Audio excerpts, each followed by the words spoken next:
Dans cette vidéo, je vais te montrer comment tu peux ajouter une durée à un horaire. Et on va traiter l'exemple que tu as sous les yeux.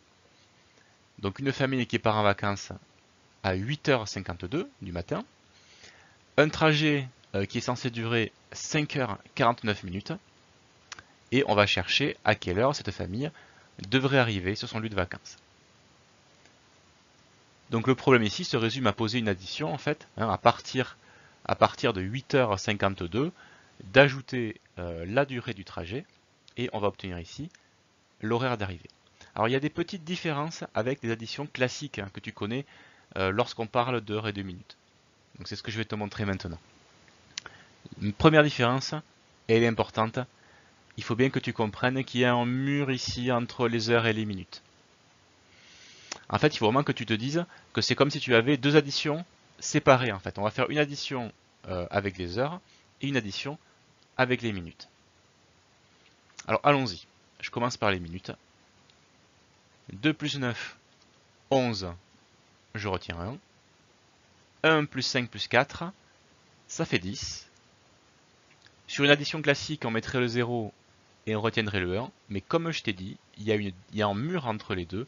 Donc on ne va pas le faire. On va simplement écrire 10. Voilà, comme si on avait juste cette addition-là. Maintenant, à côté, on va additionner les heures. Ça va être beaucoup plus rapide. 8 plus 5, 13. On obtient 13 heures 101 minutes.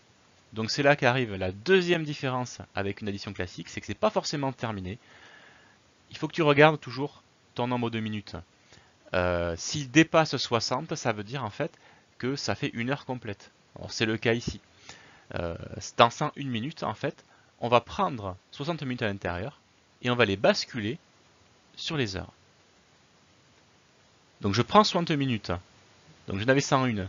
J'en prends 60. Il m'en reste 41.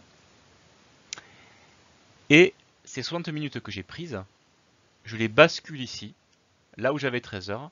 J'en ai donc maintenant 14, avec les 60 minutes que j'ai pris d'ici, que j'ai rajouté ici. Et tu obtiens au final l'heure d'arrivée de la famille. Donc cette famille arrivera à 14h41 minutes. Voilà, je t'ai montré comment tu peux ajouter une durée à un horaire.